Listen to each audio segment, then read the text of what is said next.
Merci beaucoup, Madame la Présidente.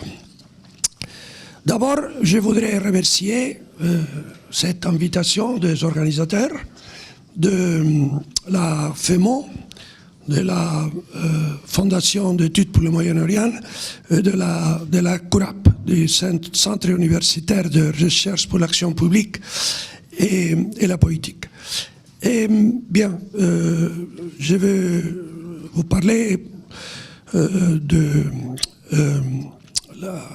les conflits au Moyen-Orient et du rôle que la République islamique de l'Iran joue dans cette conflit.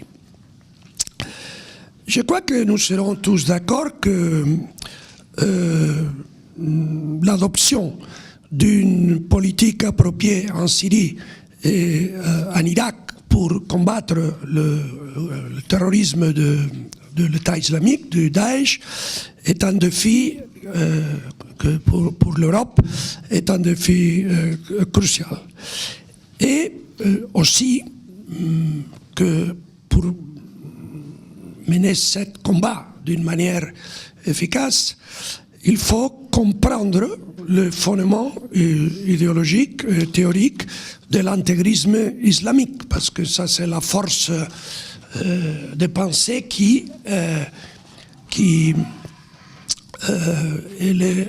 dans le soutien à ce type de terrorisme. On voit qu'il y a une campagne très forte contre les communautés musulmanes en Europe, parallèlement à la montée d'une extrême droite qui cherche à tirer profit de cette situation, un profit électoral et politique. Et il faut faire attention à ça, parce que ça, c'est exactement ce que Daesh cherche pour que les sentiments anti-musulmans contribuent à créer un climat propice pour obtenir de nouvelles recrues et envoyer un plus grand nombre de jeunes musulmans depuis l'Europe à la Syrie. Les pays du Moyen-Orient sont fortement affectés par la guerre en Syrie et ils sont naturellement inquiets de voir la crise continue en Syrie déborder sur leur territoire, ce qui provoquerait de nouvelles turbulences et d'insécurité. En plus de la menace du terrorisme, la Jordanie, le Liban, la Turquie sont sous la pression montante de millions de personnes qui ont trouvé refuge dans leur pays. Il faut rappeler qu'environ 40% de réfugiés qui ont traversé la Méditerranée pour atteindre l'Europe cette année, 40% sont d'origine syrienne. L'instabilité dans ces pays a perturbé leurs relations normales avec l'Europe et bien sûr, ça endommage les liens économiques bilatéraux. La Syrie et l'Irak sont actuellement le principal source du flux de réfugiés.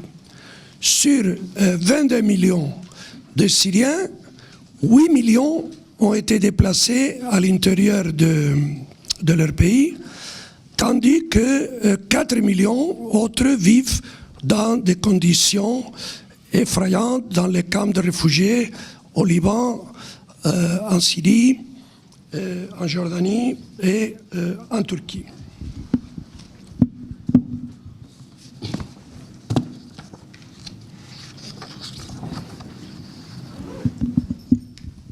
Les interventions militaires russes et iraniennes en Syrie ont aidé et soutenu Bachar Assad tout en décevant les gens des côtés de la frontière turco-syrienne en attente depuis longtemps de la fin de la guerre pour rentrer chez eux. Les camps de réfugiés ont été brutalement attaqués par ces deux pays et l'armée syrienne largues de barils bourrés d'explosifs, forçant le migrant syrien à demander la résidence permanente dans les pays européens qui acceptent de réfugiés.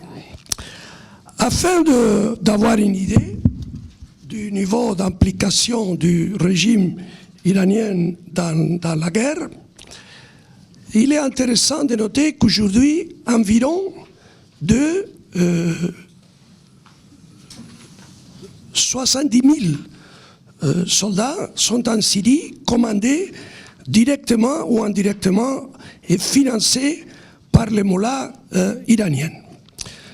Depuis la guerre a commencé, il y a 5 ans, le régime iranien a dépensé 100 milliards de dollars en salaires, armes, équipements pour les forces qui soutiennent Assad contre l'opposition démocratique et aussi contre Al-Qaïda et l'État islamique. Si vous voyez dans cette slide au général Soleimani, de forces de garde révolutionnaire iranien, avec M. Poutine, parce qu'il y a vraiment une collaboration très étroite entre la République islamique de l'Iran et la Russie dans les conflits syriens. Si on voit la prochaine, vous voyez ici le général Soleimani en fait un discours aux troupes. Ici, vous voyez M. Poutine avec le leader suprême de l'Iran. Dans la prochaine, la même chose. Le leader suprême de l'Iran, Khamenei, avec Assad, le président de la Syrie. Ça, c'est le plan, la division du territoire syrien dans de différentes régions militaires. Cette division a été faite par l'armée iranienne. Ici, vous avez la composition de forces. Il y a de gardes révolutionnaires, il y a l'armée régulière iranienne et il y a de différents milicias de différentes origines, tous sous le contrôle de l'Iran. En total, comme je vous ai dit, 70 000 soldats qui sont sur commandement direct ou indirect de l'Iran. Si on voit la prochaine, ici, vous voyez le responsable militaire, le plus haut responsable militaire iranien en Syrie. La prochaine, c'est le 3e. Si on continue, la prochaine, next slide. Vous voyez ici, permettez-moi parce que ici vous voyez les salaires qu'on paye, que l'Iran paye aux mercenaires et les agents en Syrie chaque mois. Dans le cours de l'année, c'est de l'ordre de 1000 millions de dollars. La prochaine, vous voyez ici le mort dans la guerre en Syrie de forces iraniennes. Comme vous voyez, sont plusieurs milliers. Si on continue, ça c'est intéressant parce que le niveau de compromis et d'effort de l'Iran dans la guerre en Syrie, maintenant, est de telle importance qu'il y a de l'ordre entre brigadier général et colonel, il y a des dizaines de commandements militaires qui ont été tués, qui sont morts dans la guerre en Syrie. Si vous passez rapidement les différents slides, la prochaine, vous pouvez passer. Tout ça sont des brigadiers généraux qui ont été tués en Iran, des Iraniens, et aussi des colonels. Vous avez là tout avec son nom et son prénom et son nom. Tout ça, c'est pour vous dire que vraiment l'effort et le compromis de l'Iran à la guerre en Syrie maintenant est de tel niveau qu'on peut dire que l'effort iranien est encore plus important que l'effort de le régime d'Assad lui-même. Parce que l'armée d'Assad a peut-être 50 000 soldats et l'Iran, entre forces régulières, gardes révolutionnaires et militia, a 70 000.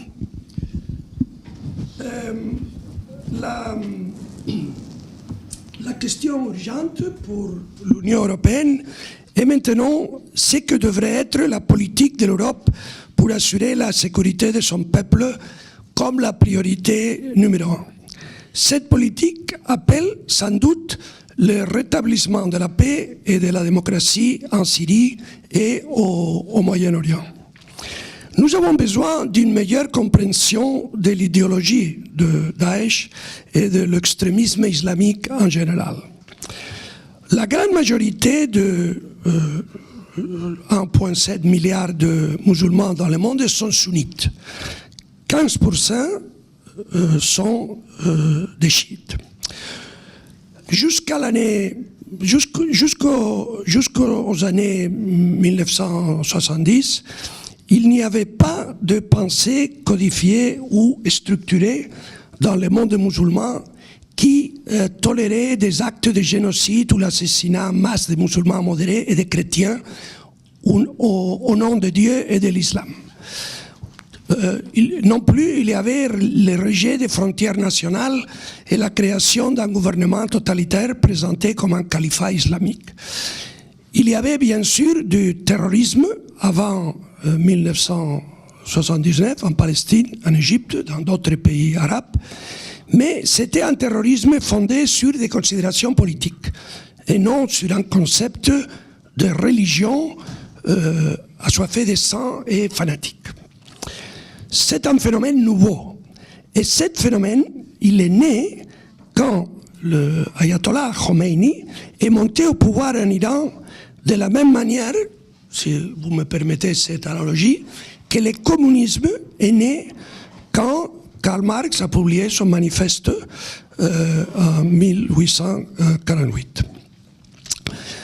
En 1979, avec la création d'un État islamique fondamentaliste en Iran, après la révolution anti-monarchique, l'ayatollah Khomeini a fourni un modèle d'inspiration pour les groupes extrémistes partout, pour chercher à prendre le pouvoir. Il a également conçu et promu une nouvelle très dangereuse idéologie, l'extrémisme au nom de l'islam. Cette idéologie extrémiste, intégriste, comprend à la fois deux variants, chiites et sunnites. En d'autres termes, en dépit de leurs différences, les hostilités occasionnelles, les extrémistes, les intégristes chiites et sunnites adhèrent à la même idéologie. Une idéologie sous-jacente dans les éléments les plus fondamentaux de leurs croyances et leur comportement. Les principaux piliers de cette idéologie sont l'application violente des lois de la charia, l'établissement d'une tyrannie monstrueuse au nom du gouvernement de Dieu, épousant un califat islamique universel, la répression des femmes, la violation des droits fondamentaux de l'homme et la répression des opposants à la charia. L'émergence de Daesh aurait été impossible en Syrie comme en Irak,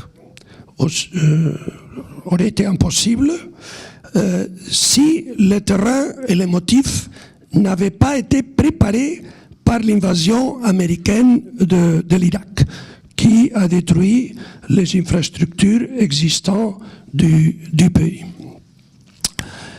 Elle a été également facilitée par le soutien au gouvernement de Nouri al-Maliki, qui était un gouvernement sectaire en Irak, et aussi par la massacre qu'a commis Bachar Assad contre son propre peuple.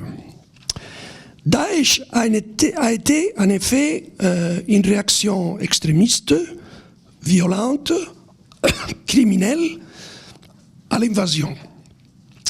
Daesh a habilement exploité la colère légitime et la frustration des sunnites vis-à-vis des politiques sectaires du gouvernement irakien précédent et a pu ainsi se développer en Irak. Il n'est pas sans raison que les principaux dirigeants de Daesh sont d'origine irakienne. En poursuivant une politique sectaire, Maliki a pratiquement poussé les sunnites irakiens vers Daesh, comme la seule alternative contre les milices chiites extrémistes. La répression sanglante des sunnites en Syrie par Assad a également contribué pour sa part à l'extension de ce mouvement. Assad, d'une manière délibérée, a laissé Daesh s'installer dans les régions riches en pétrole de la Syrie. Il a même libéré des centaines de prisonniers pour qu'ils puissent rejoindre Daesh et renforcer cette organisation. Assad a concentré ses bombardements aériens sur l'opposition modérée de l'armée syrienne libre, en contribuant ainsi à renforcer Daesh et augmenter ses capacités pour pouvoir l'utiliser contre ses adversaires modérés. Daesh a progressé sous les auspices du régime d'Assad. On peut dire que Daesh a une relation symbiotique avec le régime d'Assad, ce qui signifie que malgré leurs différences et leurs confrontations, les deux ont des intérêts vitaux dans son existence mutuelle. Assad a créé une situation où la communauté internationale est obligée de choisir entre Assad et Daesh. Et il y a beaucoup de preuves qui montrent cette relation. Par exemple,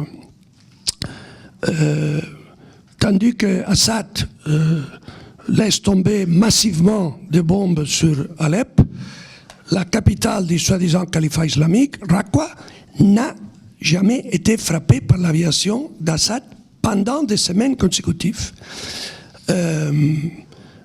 En Irak, malgré les efforts de l'Iran pour se présenter comme un allié de l'Occident dans la lutte contre Daesh, les deux partis ne font pratiquement que tolérer les uns aux autres. Les milices chiites pro-iraniennes ont été occupées plutôt à nettoyer les sunnites et à détruire les forces modérées et nationales de l'Irak. Les communautés non sunnites de l'Irak ont la même peur de Daesh que de ces milices chiites pro-iraniennes par les actions menées par ces organisations dans les zones libérées comme Ramadi ou Fallujah, où de véritables massacres ont été commis par les alliés iraniens et son sectarisme religieux et politique. Nous voyons dans ce jour, dans les médias, les rapports qui indiquent que les habitants de Mossoul ont peur de milices chiites qui participent dans la libération de la ville. Les gouvernements occidentaux ont omis d'adopter une politique décisive contre Assad, laissant pratiquement ses adversaires modérés, l'opposition modérée, toute seule face aux attaques simultanées par Daesh, Assad et la Russie. Pourtant, la question importante, c'est comment faire face à Daesh et éliminer l'épicentre des attaques terroristes contre l'Europe. La première option, c'est bien sûr le statu quo. Adopter des mesures de sécurité en Europe, notamment en France et en Belgique, intensifier les frappes aériennes contre Daesh et tolérer Assad. Étant donné le grand nombre de djihadistes non européens, les cellules clandestines et de nombreux complots terroristes qui ont été neutralisés récemment, ça nous montre que cette option n'est pas une option intelligente. si Assad continue au pouvoir, le problème ne sera pas du tout résolu, parce que la présence d'Assad donnera aux terroristes un dynamisme et de l'inspiration pour réaliser des actes encore plus terribles dans différentes parties du monde, en particulier dans l'Europe. Pourtant, cette option, comme je dis, ce n'est pas une option. La deuxième option, c'est l'élimination de Daesh avec la coopération d'Assad et de l'Iran. Ça, c'est l'option préférée du régime iranien, bien sûr. Le régime d'Assad, cependant, est si faible et endommagé à l'intérieur qu'il a passé le point de non-retour et c'est impossible de le sauver. Si on maintient Assad au pouvoir, ça fournirait le prétexte à l'Iran de poursuivre ses ingérences et ça, à son tour, renforcera l'espace vital pour l'existence du terrorisme intégriste islamique et peut-être pour une certaine résurrection de Daesh. Il est une illusion dangereuse penser que le régime iranien peut être notre allié contre Daesh en Syrie et en Irak. Si Daesh est finalement vaincu avec l'aide des troupes iraniennes et ses milices, le résultat serait un califat chiite du guide suprême du régime iranien qui dominerait toute la région au lieu de califat sunnite de Daesh. Et la question est, qu'est-ce qui est pire, non? Et à la fin, on a une troisième option. C'est de viser à la fois l'élimination de Daesh avec celle d'Assad comme la seule solution réelle. Cette option changera les conditions politiques et militaires en Syrie et privera Daesh de son lieu de reproduction. Ce sera la fin d'une catastrophe de 5 ans qui a laissé plus de 400 000 ou 500 000 victimes et plus de 10 millions de réfugiés sans abri. Ceci va sans aucun doute diminuer d'une grande mesure les raisons d'être du terrorisme. Dans l'étape suivante, il ouvrira la voie à l'armée syrienne libre qui sera rejointe par ses adversaires actuels pour affronter Daesh. Cela arrêtera le flux de réfugiés vers l'Europe et pourra ouvrir la voie à la majorité des réfugiés actuels pour revenir en Syrie. Pourtant, selon cette option, il est nécessaire d'aider l'opposition syrienne car il peut fournir les troupes nécessaires sur le terrain. Une partie essentielle de toute politique efficace sera d'ouvrir la voie à l'opposition syrienne modérée et les sunnites modérés et les tribus en Irak, tout en leur donnant une assistance militaire et politique. Ou du moins, les protéger contre le génocide et la barbarie du régime d'Assad, de Daesh et des milices chiites soutenues par l'Iran. La déclaration d'une zone d'exclusion aérienne est aussi essentielle pour aider efficacement l'opposition démocratique syrienne. Comme je vous ai dit au début de mon exposition, il y a un fondement, une base idéologique à l'intégrisme islamiste, sunnite, chiite. Et ce fondement idéologique, il faut le combattre avec une bataille dans le monde des idées. Ça veut dire qu'il faut soutenir ces mouvements dans le monde qui représentent un islamisme modéré, rationnel, démocratique et défenseur des droits de l'homme.